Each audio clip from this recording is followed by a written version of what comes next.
الشيطان الرجيم بسم الله الرحمن الرحيم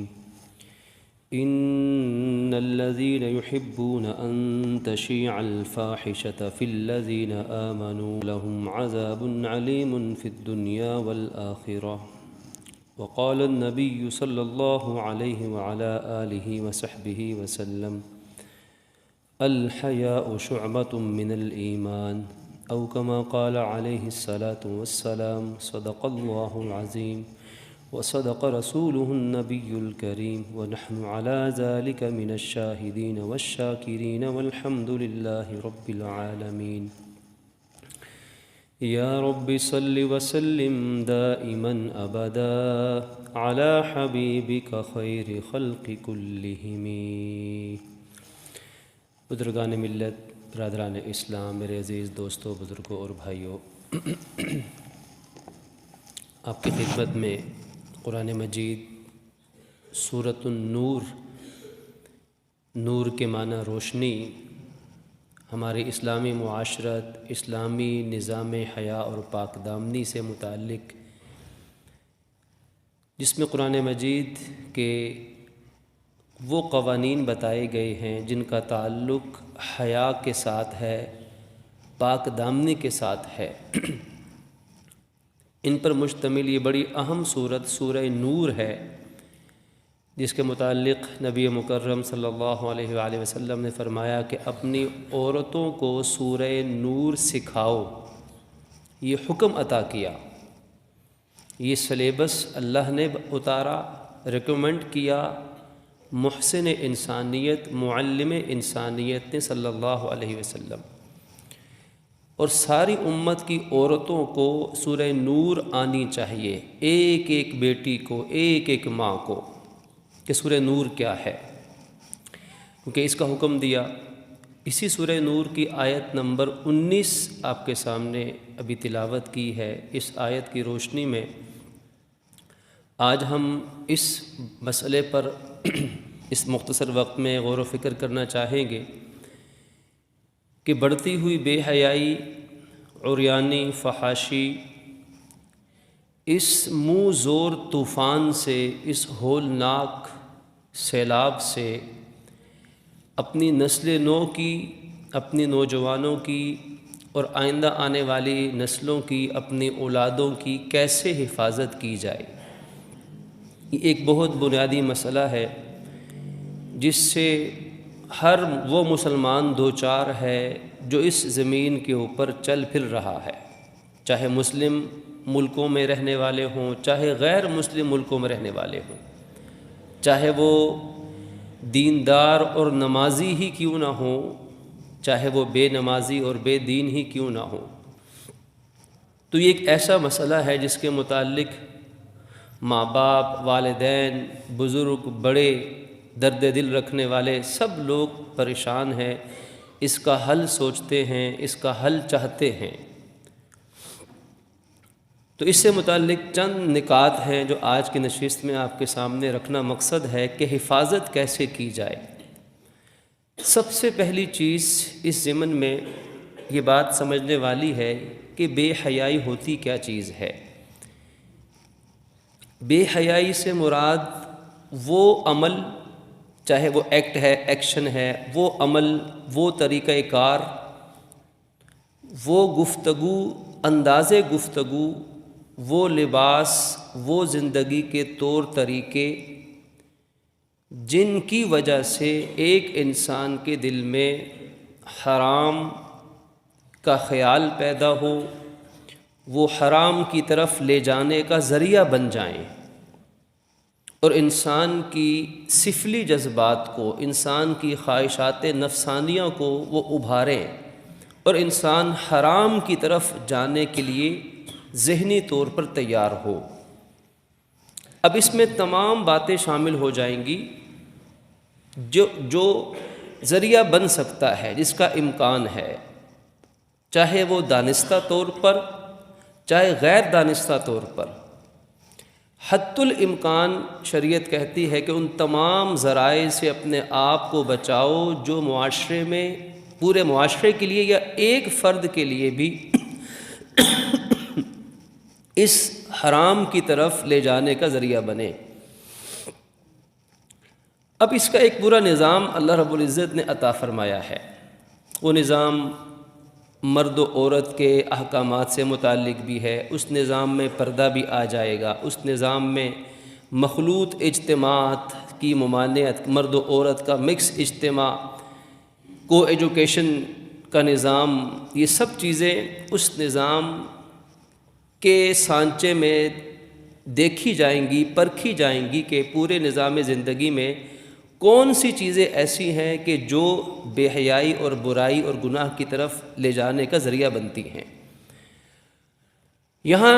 ضمنی بات شروع میں عرض کر دوں کہ ہم اس موضوع پر جب سوچیں، غور و فکر کریں، تو ہمیں سب سے پہلے اسلام اور مغرب کے بیانیوں کو اور طرز کو الگ الگ سمجھنا پڑے گا۔ اہل مغرب کے ہاں یہ بے حیائی کی تعریف نہیں ہے۔ اہل مغرب چونکہ رب کو نہیں مانتے، قرآن کو نہیں مانتے، حیا کے وہ اس نظریے کو نہیں تسلیم کرتے جو اللہ اور اس کے رسول نے پیش کیا ہے۔ اس لیے سب سے پہلے ہمارے معاشرے میں مسلمانوں کو، خاص طور پہ مسلمانوں کو جو کلمہ پڑھتے ہیں یا مسلمان کہلاتے ہیں، سب سے پہلے ان کو ایک طرف ہو جانا چاہیے۔ یا مغرب کے نظام کو اپنانا ہے، مغرب کے زندگی کو اپنانا ہے، تو پھر قرآن حدیث کی باتیں چھوڑ دینی چاہیے۔ پھر وہ وہیں سے سوال جواب، سوال بھی انہی کا، جواب بھی انہی کا۔ ہمارا وہ موضوع نہیں، ہم ان کو ایڈریس نہیں کر رہے۔ ہمارا موضوع تو وہ مسلمان ہے کہ جو کلمہ گو ہے اور قرآن اور حدیث اور سیرت نبوی کو تسلیم کرتا ہے۔ کیونکہ اہل مغرب کے ہاں اور نظام ہے، ان کے ہاں تو تالیوں کی گونج میں ہم جنس پرستی، زنا، لواطت، بدکاری، حرام، نشہ، وہ تو سب تالیوں کی گونج میں اسمبلیوں سے پاس ہو جاتے ہیں، کوئی فرق نہیں پڑتا۔ ہمیں فرق پڑتا ہے کیونکہ ہم قرآن کو تسلیم کرتے ہیں، اور قرآن پاک کیا کہتا ہے؟ ان الذین یحبون ان تشیع الفاحشۃ فی الذین آمنوا، کہ جو لوگ یہ چاہیں گے بھی کریں گے نہیں، پورا نظام، پوری تہذیب مسلط کریں گے، ابھی اس کی بات نہیں ہو رہی۔ یحبون کا مطلب ہے جو دل میں تمنا کریں گے، جو دل میں یہ خواہش کریں گے، جو یہ چاہیں گے کہ مسلمانوں میں بے حیائی، فحاشی پھیل جائے۔ اب غور کیجئے اللہ تعالیٰ کا غصہ، اور اللہ تعالیٰ کیا کہنا چاہ رہے ہیں۔ قرآن سورہ نور آیت نمبر 19 اٹھا کر پڑھیے کہ جو صرف یہ چاہیں گے بھی کہ مسلمانوں میں بے حیائی پھیل جائے، تو ان لوگوں کے لیے دنیا اور آخرت میں اللہ نے دردناک عذاب تیار کر دیا ہوا ہے۔ آئندہ ہوگا نہیں، وہ تیار ہے، دنیا میں بھی اور آخرت میں بھی۔ یہ نہیں کہ صرف آخرت میں۔ اللہ اسی لیے فرمایا کہ اللہ رب العزت بے حیائی، زنا، بدکاری، فحاشی، عریانی، ان چیزوں کی سزا میں جلدی کرتا ہے۔ کچھ گناہوں کی سزائیں صرف آخرت میں ملتی ہیں، دنیا میں اللہ نہیں دیتا، لیکن کچھ گناہ وہ ہیں جن کی سزائیں اللہ جلدی دیتا ہے، یعنی دنیا میں بھی ضرور دیتا ہے۔ ان میں سے ماں باپ کی نافرمانی ہے، نبی کی توہین ہے، شاعر اسلام کی توہین، اسی طرح بے حیائی کا گناہ بھی ہے جس کی سزا دنیا میں بھی مل کر رہتی ہے۔ تو اللہ تعالیٰ نے ابھی صرف چاہت پر وعید ہے، اور خدا نخواستہ کوئی نظام، کوئی حکومت، کوئی ادارہ، کوئی فرد، ایک فرد واحد سے لے کر بین الاقوامی نظام تک، ایک چھوٹے نجی ادارے سے لے کر سرکاری سطح پر، اگر ایک پورا نظام ہی ایسا بنانے کی کوشش کی جائے کہ جس نظام کے تحت مسلمانوں کے دلوں سے، آئندہ آنے والی نسلوں کے دلوں سے حیا ختم ہوتی رہے، اور بے حیائی، اور جو اسلام کی تعریف کے مطابق، کفر یا مغرب کے مطابق نہیں، اسلام کے مطابق جو غلط ہے وہ ان میں پھیل جائے، تو بتائیے صرف چاہت پر اگر اللہ دردناک عذاب کا اعلان کر چکا ہے، تو جو ایسا کر رہا ہے اور پوری قوم کے لیے کر رہا ہے، تو اس پر اللہ کا غضب، اللہ کی لعنت اور اللہ کی پکڑ کس قدر نازل ہوگی، ہم اس کا اندازہ نہیں لگا سکتے۔ تو سب سے پہلے تو اس بے حیائی کی تعریف کو سمجھنا چاہیے اور کھل کر اس کی مذمت کرنی چاہیے۔ ہمارے ہاں بڑا عجیب قسم کا معیار ہے، جن چیزوں میں حیا اور شرم کرنی چاہیے وہاں حیا اور شرم نہیں کرتے، معاشرتی طور پر، اجتماعی طور پر، اور جن چیزوں میں حیا اور شرم نہیں کرنی چاہیے ان میں کرتے ہیں۔ جن میں نہیں کرنی چاہیے ان میں ایک بات یہ بھی ہے کہ بے حیائی اور فحاشی کی مذمت کھل کر کرنی چاہیے، ڈنکے کی چوٹ پر کرنی چاہیے، بغیر کسی مصلحت کے کرنی چاہیے، اور ہر سطح پر ہر میدان میں کرنی چاہیے۔ یہ ایک وقت کا تقاضا ہے، اللہ ہمیں اس تقاضے کو سمجھنے کی توفیق دے۔ تو اس مذمت سے بھی کم از کم حق کی صدا تو اٹھے گی، کم از کم آنے والی نسلیں حیا اور بے حیائی کا فرق تو برقرار رہے گا۔ ایک جو لکیر ہے بیچ میں حیا اور بے حیائی کی، یہ ایک لکیر تو کم از کم باقی رہے۔ آج کا نظام اس لکیر کو مٹا چکا ہے جو فرق کرنے والی لکیر ہے۔ تو خدا را ہمیں اس بارے میں خوب سوچنا چاہیے۔ یہ کوئی ایسی بات نہیں ہے جس کو ہلکا لیا جائے، جس کو مکھی کی طرح ہاتھ سے اڑا دیا جائے اور ختم ہو جائے۔ اس وقت امت مسلمہ جس طوفان کا مقابلہ کر رہی ہے اس میں شاید سب سے پہلا بنیادی طوفان اسی بے حیائی کا ہے، اور اسی بے دینی کی اس کے بعد پھر آدمی بے دین بھی بنتا ہے، ملحد بھی بنتا ہے، پھر وہ کافر اور مشرک بھی بنتا ہے، وہ سب کچھ جب حیا نکل جائے۔ اس لیے آقا نے فرمایا کہ اذا لم تستحی فافعل ما شئت، جب تم میں حیا نہ رہے تو جو چاہے کرو، کیونکہ حیا ہی ہے روکنے والی اللہ کی نافرمانی سے، گناہ سے، نبی کی نافرمانی سے، ماں باپ کی بدتمیزی سے، بات نہ ماننے سے، استاد کی بے احترامی سے۔ یہ حیا ہے جو انسان کو روکتی ہے۔ کبھی یہ حیا معاشرے سے ہوتی ہے، کبھی باپ دادا سے ہوتی ہے، کبھی دوستوں اور معاشروں سے ہوتی ہے، کبھی اپنے فیملی ممبران سے ہوتی ہے۔ یہ حیا ہے جو انسان کو بے شمار گناہوں سے روکتی ہے۔ اگر یہ حیا ہی نہ رہے تو پھر انسان جو چاہے گناہ کرے۔ اس لیے آج کفر کی سب سے بڑی کوشش یہ ہے کہ مسلمانوں میں یہ جو حیا اور جھجک کا جو پردہ بیچ میں حائل ہے یہ کسی طرح سے ختم ہو جائے، یہ پردہ اٹھ جائے۔ ایک ظاہری پردہ وہ اسے بھی اتارنے کی کوشش میں ہے، اور ایک حیا کا پردہ جو دلوں پر ہے اور نگاہوں پر حیا کا پردہ ہے وہ اس کو بھی اتارنے کی کوشش میں ہے۔ اس چیز کو ہمیں سمجھنا چاہیے شعوری طور پر، پھر اس کے لیے اقدامات کرنے چاہیے۔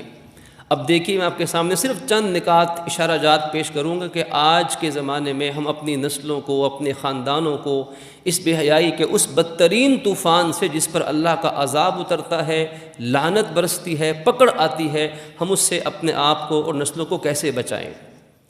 اسلام بات شروع کرتا ہے نکاح سے بھی پہلے سے، کہ ابھی نکاح نہیں ہوا تو اسلام کہتا ہے کہ بیٹا بیٹی کا رشتہ کرنا ہے تو سب سے پہلے حیا اور پردہ اور دین کو ترجیح دو۔ اپنے بیٹے کے لیے نیک پردہ دار بہو تلاش کرو، بیٹے کے لیے نیک بیوی تلاش کرو، بیٹی ہے تو اس کے لیے با حیا شوہر تلاش کرو۔ آغاز یہاں سے ہے۔ پھر میاں بیوی اللہ تعالیٰ نے جوڑا بنا دیا، اب میاں بیوی آپس میں ان کا تعلقات ہیں، تو شریعت کا ایک پورا نظام ہے کہ میاں بیوی آپس کے تعلقات کیسے رکھیں گے، اس میں بھی حیا کا عمل دخل ہے۔ اور میں صرف اشارتاً بات سمجھانا چاہوں گا، رسول کائنات نے فرمایا صلی اللہ علیہ وسلم کہ تم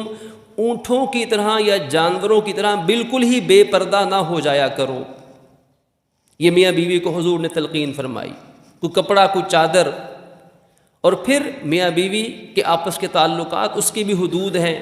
عورت کی بیماری کے ایام ہیں، شریعت نے اس میں تعلق کو حرام قرار دیا۔ یہ سب کیا ہے کہ ایک ڈسپلن میاں بیوی کو بھی دیا ہے جن کا آپس میں تعلق جائز ہے، جس سے نسل انسانی چلنی ہے، لیکن کچھ آداب سکھائے ہیں، کچھ مینرز دیے ہیں جو انسانی شرف کے مطابق انسان اس پہ برقرار رہے، بالکل جانور، درندہ، وحشی اور جاہل اور احمق نہ بن جائے، انسانیت سے نیچے نہ۔ آج جو مغرب کے اندر جو بے حیائی کی بدترین لعنت ہے کہ جہاں بے حیائی برائی کے مناظر وہ پائے جاتے ہیں جو دنیا کی کسی بے حیا بدترین مخلوق میں بھی نہیں پائے جاتے، جو ان معاشرے کے انسانوں میں پائے جاتے ہیں۔ اللہ نے میاں بیوی کو بھی جو نظام دیا اس کے اندر بھی حیا، لحاظ، ان چیزوں کا خیال رکھا۔ بہت ساری باتیں اس پہ کہی جا سکتی ہیں، یہ دوسرا مرحلہ تھا۔ اس میں بھی اب آگے اللہ نے اولاد دے دی، اب شریعت کہتی ہے کہ باپ اپنی اولاد کو حلال اور پاکیزہ کھلائے۔ یہ دو چیزیں ہیں، ایک حلال حرام نہ ہو، کیونکہ حرام گناہ کی طرف لے کر جائے گا، جو اولاد حرام پہ پلے گی اس میں حیا نہیں رہے گی۔ جس کو یقین نہ آئے دنیا کا انسان وہ آزما کے دیکھے۔ دوسری چیز صرف حلال نہیں بلکہ حلال کے اندر بھی جو زیادہ پاکیزہ غذا ہو اسے استعمال کرنے کی کوشش کرے۔ اگر صرف حلال کو دیکھا جائے تو پھر ٹھیک ہے، اسلامی ملک ہے، جو چاہیں برگر شوارمے کھائیں،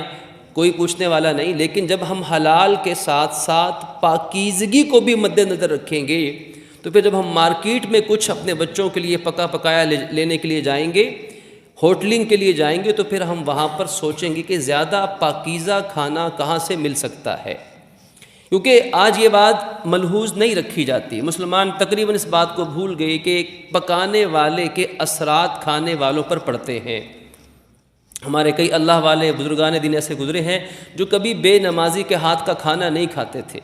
بے نمازی کے ہاتھ کی پکی ہوئی روٹی نہیں کھاتے تھے، حالانکہ آٹا روٹی جائز ہے، سبزی جائز ہے، لیکن چونکہ پکانے والا بے نمازی ہوگا تو اس کے اثرات اس کھانے میں ضرور جائیں گے، حلال تو ہوگا اتنا پاکیزہ نہیں ہوگا۔ تو حلال کے ساتھ ساتھ پاکیزہ غذا کا اہتمام کرے کون؟ یہ مرد کے ذمے ہے، شوہر کے ذمے ہے، باپ کے ذمے ہے۔ یہ اب اولاد، یہ حیا کا نظام ہے۔ پھر ماں جو ہے وہ اپنے بچے کو دودھ پلاتی ہے، اسے غذا دیتی ہے۔ شریعت کہتی ہے بہتر ہے کہ باوضو رہے، باوضو نہیں رہ سکتی تو کم از کم کوئی ذکر، کوئی دعا زبان پر رہے، کم از کم دل میں پاکیزہ اچھے خیالات ہوں۔ تو پھر وہ اولاد ایسی ماں کی گود میں پلے گی تو اللہ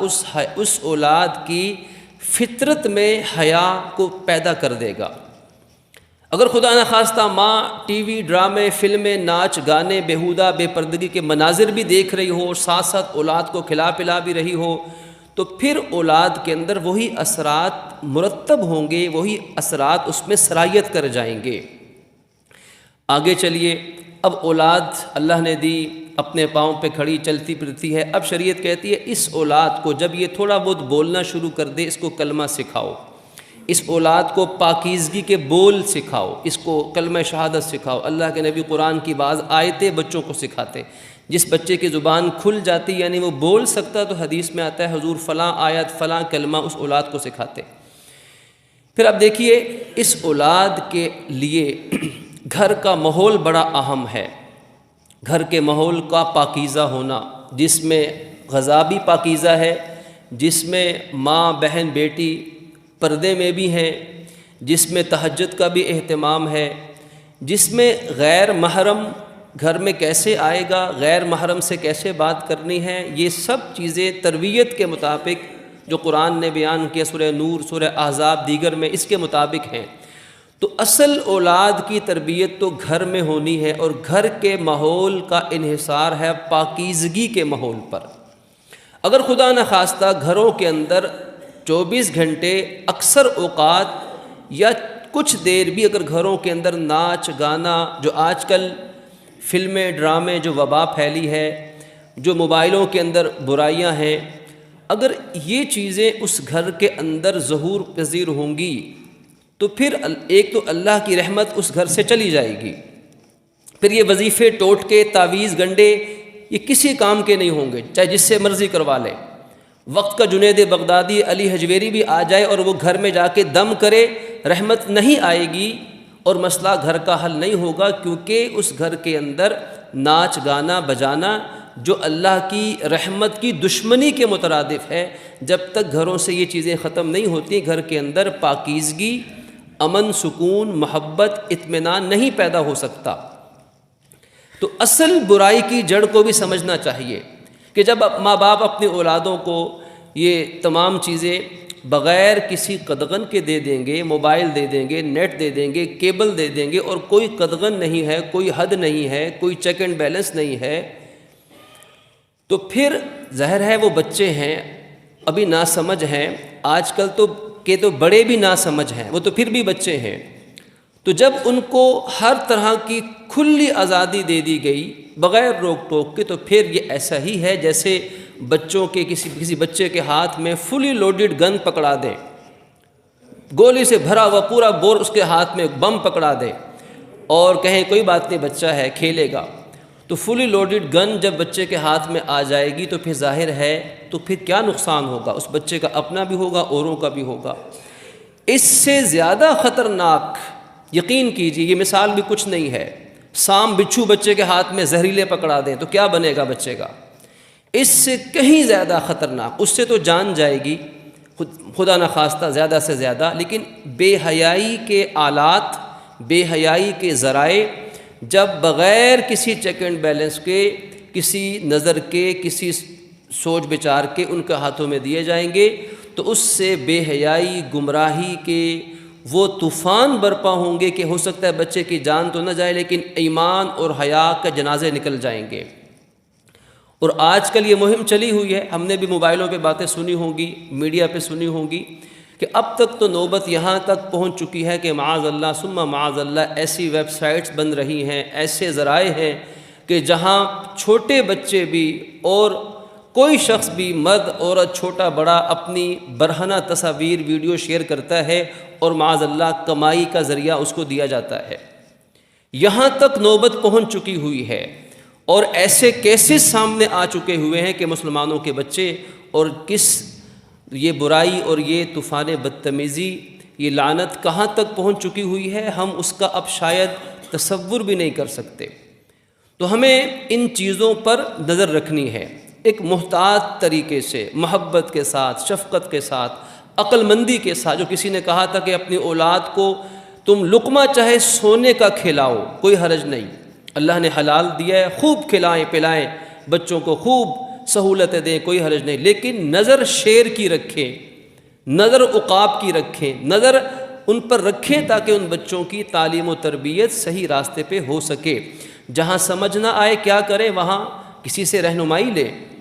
جیسے زندگی کے تمام چیزوں میں ہم مشورے لیتے ہیں، رہنمائیاں لیتے ہیں، ہم کتابوں سے پڑھیں، علماء سے سیکھیں، بڑوں سے مشورہ لیں، خود اللہ سے دعا کریں کہ یا اللہ یہاں میرے بس میں نہیں ہے، یہاں سے تو میری اولاد کی حفاظت فرمانا، کم از کم دعا کریں۔ تو یہ سارا سلسلہ گھر کا ماحول ہے،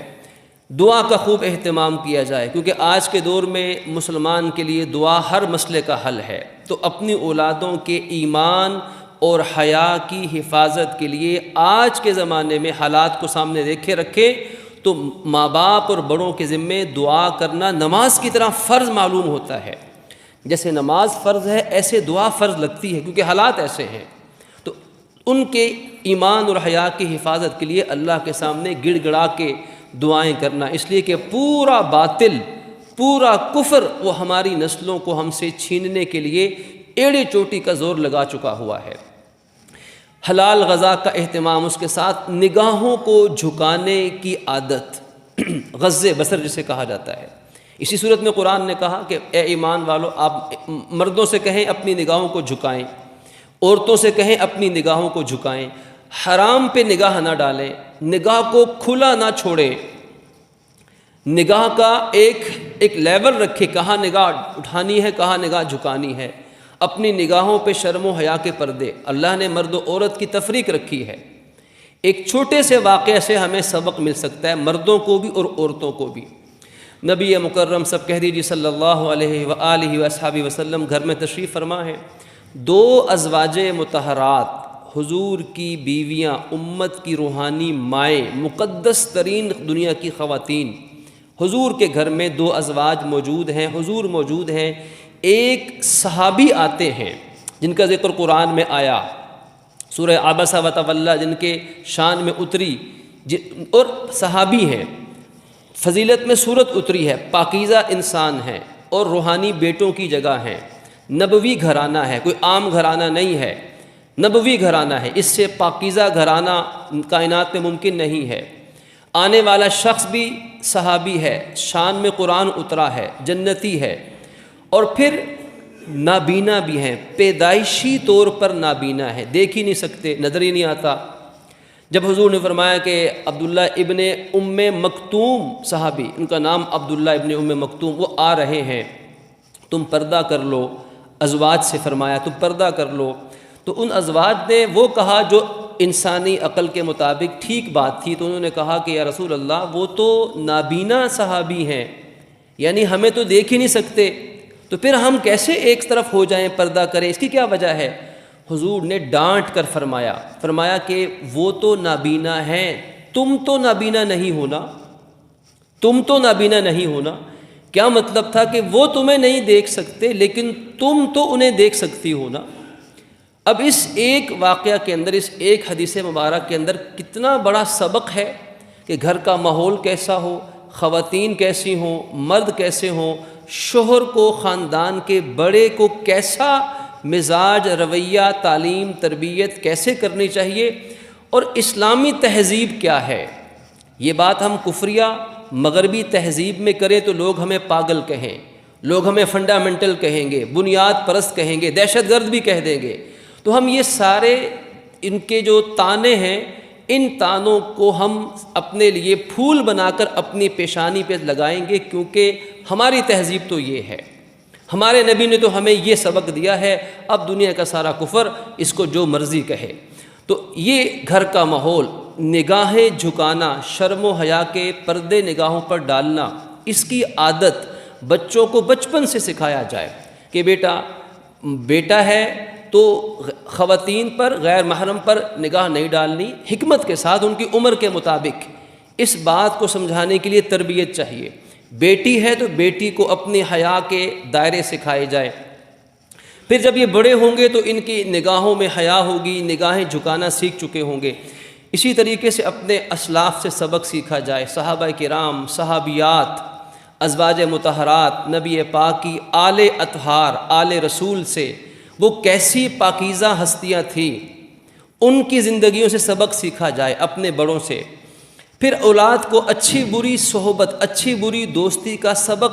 تمیز سکھائی جائے۔ یہ بچے اسکولوں میں جاتے ہیں، اداروں میں جاتے ہیں، گلے محلے میں کھیلتے ہیں، تو بچوں کو گھر میں ماں باپ یہ تربیت دیں کہ اچھی سہیلی اور بری کون سی ہوتی ہے، اچھا دوست اور برا دوست کون سا ہوتا ہے، اچھے اور بری دوستی کا فرق سمجھائیں، اچھے برے کی پہچان ان کو، بچوں کو ہونی چاہیے۔ پھر اسی طریقے سے ہم شاپنگ کرنے جاتے ہیں، بازاروں میں خرید و فروخت کے لیے جاتے ہیں، سیر و تفریح کے لیے پارکوں میں جاتے ہیں، بچوں کے کھیل و تفریح کے لیے نکلتے ہیں، کھانا کھانے ہوٹلوں میں جاتے ہیں، تو ان تمام مقامات پر جانے سے پہلے ضرور ہم وقت کا خیال رکھیں اور جگہ کا انتخاب سوچ سمجھ کر کریں کہ کس موقع پر، کس جگہ پر زیادہ بے حیائی ہے تو وہاں جانے سے اجتناب کریں، کس موقع پر جائیں تو وہاں بے حیائی اور یہ تمام ذرائع کم سے کم ہوں گے۔ تو اس چیز کا اہتمام سوچ سمجھ کے کیا جائے۔ اسی طریقے سے اپنے گھر کے اندر کوئی ایک نشست رکھی جائے، چاہے وہ روزانہ کی بنیاد پر ہو، چاہے ہفتے میں ایک مرتبہ ہو، اپنے اہل و عیال کو بٹھا کر، اپنے فیملی ممبران کو بٹھا کر کوئی دینی سبق، صرف جس میں گھر والے موجود ہوں، باہر سے کوئی نہ آئے، خود گھر والے بیٹھ کر اپنی اولادوں کو یہ پاکیزگی کا سبق پڑھائیں، قرآن و حدیث کی بات کریں، رسول اللہ کی، آپ کے صحابہ اہل بیت کے واقعات سنائیں، اور پردے، شرم، حیا کے ضابطے ان کو پڑھائیں۔ سورہ نور، سورہ احزاب اور اس حیا پر مبنی جو تعلیمات ہیں اللہ کے نبی کی، وہ ان تک، اولادوں تک پہنچائی جائے۔ یقین کیجئے آج یہ بچے یونیورسٹی لیول تک پہنچ چکے ہوتے ہیں، اور یہ میرا ذاتی تجربہ ہے کہ یونیورسٹی لیول تک پہنچے ہوئے اکثر بچوں اور بچیوں کو، لڑکوں اور لڑکیوں کو اسلامی شرعی پردے کے احکامات کا بالکل نہیں پتہ ہوتا۔ جب ان کے سامنے یہ پردے کے احکامات کی باتیں کی جاتی ہیں تو وہ حیران ہو کے سنتے اور دیکھتے ہیں، اچھا یہ حکم پردے کا تو قرآن میں آیا ہوا ہے۔ لگتا ہے کہ ماں باپ نے صرف اولاد کو جنا ہے، بس زندگی میں 18، 20 سال، 22، 25 سال تک اولادوں کو پردے کا کبھی بتانے کا موقع ہی نہیں ملا۔ تو خدا را اپنی اولادوں نسلوں پہ ہم رحم کھائیں اور اپنے گھروں کے اندر کم از کم ہفتے میں ایک مرتبہ کوئی نشست ایسی رکھیں جس میں اپنی اولادوں کو یہ احکامات جو قرآن میں حیا سے متعلق، پردے سے متعلق ہیں، یہ ان تک پہنچا دیں، باقی اللہ کے سپرد۔ اسی طرح مراقبہ کیا جائے۔ مراقبہ کیا ہے؟ اپنی تنہائی کو پاک رکھنے کا نام۔ حدیث مبارک میں، حدیث بڑی قابل غور حدیث، صرف وقت کم ہے، میں اس کا اشارہ کروں گا۔ حدیث مبارک میں روز قیامت اور دنیا میں بدترین مخلوق اور بدترین عذاب کا مستحق ان لوگوں کو قرار دیا گیا ہے جن کی تنہائیاں ناپاک ہوتی ہیں، جو تنہائیوں میں چھپ کر لوگوں سے گندے کام کرتے ہیں، گناہ آلودگیوں کے اندر مبتلا ہوتے ہیں اور برائیوں کے اندر مبتلا ہوتے ہیں، اور دنیا کے اور آخرت کے بدترین عذاب کے مستحق قرار دیے گئے ہیں۔ اس لیے اپنی تنہائیوں کو پاک رکھنا، جس کا نام مراقبہ ہے۔ اگر کوئی بھی بڑا چھوٹا بچہ اولادوں کو تربیت دے کہ اپنے روم کے اندر، اپنی تنہائی کے اندر اللہ کو یاد رکھیں کہ اس وقت مجھے کوئی نہیں دیکھ رہا، اللہ مجھے دیکھ رہا ہے، کرامن کاتبین فرشتے لکھنے والے موجود ہیں، یہ زمین گواہ ہے، یہ گاڑی کی سیٹ گواہ ہے، یہ بیڈ چارپائی اور یہ صوفہ گواہ ہے، یہ پارک اور یہ تمام چیزیں، ہر چیز میرے عمل کی گواہ بن جائیں گی۔ اگر میں نیک کام کروں گا تو روز قیامت نیکی کی گواہی دے گی، خدا نخواستہ بے حیائی کا ارتکاب کروں گا تو یہ روز قیامت بے حیائی پر گواہ بن جائیں گی۔ اور تنہائی میں ذکر، اذکار، مراقبہ، موت کو یاد رکھنا، قبر کو سوچنا، روح کیسے نکلتی ہے، روح کیسے کب نکلے گی، روح کے نکلتے وقت کیا میرا بنے گا، موت کے وقت کیا میری حالت ہوگی، اپنی آخرت اور قبر کو تنہائی میں یاد کرنا، یہ مراقبہ ہے۔ یہ بڑے سے بڑا گناہ نہ چھوٹتا ہو تو چند دن موت اور قبر کو سوچ کر دیکھ لیں تنہائی میں۔ رات کو لیٹے ہیں، آنکھیں بند کر لیں، صرف 2-3 منٹ کے لیے یہ خیال ذہن میں لے کر آئیں کہ میری موت کا وقت آ چکا ہے اور میرے فرشتے روح قبض کرنے کے لیے آ چکے ہوئے ہیں، اب مجھے قبر میں اتارا جا رہا ہے، قبر مجھ سے اب سوال ہو رہے ہیں۔ اسے مراقبہ موت کہا جاتا ہے، اس کو بار بار ذہن میں لے کر آنا۔ یہ مراقبہ موت چند دن انسان کر لے، دنیا کا ہر گناہ چھوٹ جائے گا، ہر گناہ سے زہر کی طرح نفرت ہو جائے گی۔ یہ بہترین علاج ہے مراقبہ کرنا۔ اسی طرح نیک اعمال کی کثرت کی جائے، تلاوت کی، ذکر کی، توبہ کی، استغفار کی، درود شریف کی، پاکیزہ ماحول کے اندر اپنی اولادوں کو بھیجیں، مسجد کو آباد کریں۔ بیٹیاں ہیں تو پردے کے اندر جہاں ان کے لیے پاکیزہ تعلیم و تربیت کا اہتمام ہو، بیٹیوں کو اس ماحول میں، اولاد کو پاکیزہ ماحول سے جوڑنا پڑے گا۔ پھر اپنی اولادوں کے لیے سکول کا، ہم تعلیمی اداروں کا انتخاب سوچ سمجھ کے کریں۔ ایسے اداروں میں اپنی اولادوں کو بھیجیں جہاں حیا اور پاک دامنی اور اچھی تربیت کو ترجیح دی جائے۔ تعلیم کا معیار کچھ کم بھی ہو جائے تو قابل قبول ہے۔ یقین کیجئے آج تباہی کی بڑی وجہ تعلیمی ادارے ہیں کہ جہاں صرف تعلیم کے نام پر پیسے بٹورے جاتے ہیں، تربیت کا فقدان ہے۔ تو ہم ایسے اداروں کو پروموٹ کریں، ایسے اداروں کو ترجیح دیں اپنی اولادوں کے لیے جہاں تعلیم، حیا، اچھی تربیت اولاد کو دی جائے۔ یقیناً وہ تعلیم بھی دے جو تربیت دے سکتا ہے وہ تعلیم بھی دے سکتا ہے۔ تربیت مشکل ہے، تعلیم آسان ہے۔ جو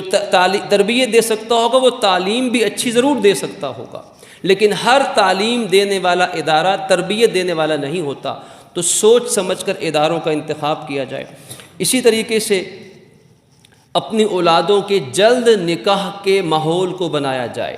آج شادی بیاہ نکاح کو ڈیلے کرتے رہنا، بچوں کے کیریئر کے نام پر 35 سال کی عمر میں شادیاں کرنا،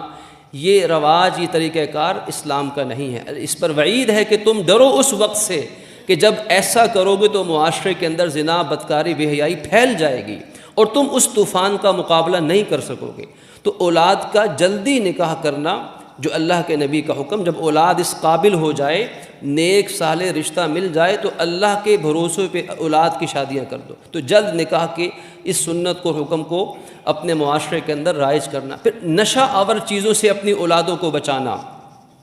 آغاز عام طور پر کیسے ہوتا ہے؟ کیونکہ تعلق ہمارا تعلیمی اداروں سے ہے، عام طور پر چھوٹے بچے اسکولوں کے اندر بھی اب تو یہ چیزیں پہنچ چکی ہیں، ورنہ کسی زمانے میں یونیورسٹی کا لیول تھا، پھر کالج تک پہنچے، پھر اب تعلیم اب سکول تک پہنچی، اور پہلی دوسری کلاسوں کے بچوں کے اندر سے ان کے بیگوں سے نشہ آور چیزیں برآمد ہو رہی ہیں۔ اب یہ لعنت، نشے کی لعنت کہاں سے کہاں پہنچ چکی ہوئی ہے، نشہ کلچر بن گیا، فیشن بن گیا۔ تو ان نشہ آور چیزوں سے خود بھی بچنا اور اپنی اولادوں کو بھی بچانا، اور ان کو اس چیز کا احساس پیدا کرنا کہ یہ ایسی برائی اور ایسی بیماری ہے، اس میں مبتلا ہونے والے شخص کے لیے واپسی کا دروازہ بڑا مشکل ہوتا ہے۔ تو ان تمام چیزوں کا اگر ہم اہتمام کریں تو انشاءاللہ معاشرے کے اندر حیا کا ماحول بنے گا، پاکیزگی کا غلبہ ہوگا، اور بے حیائی کے عناصر ناکام ہوں گے۔ اللہ رب العزت ہمیں عمل کی توفیق عطا فرمائے۔ وآخر دعوانا ان الحمد للہ رب العالمین۔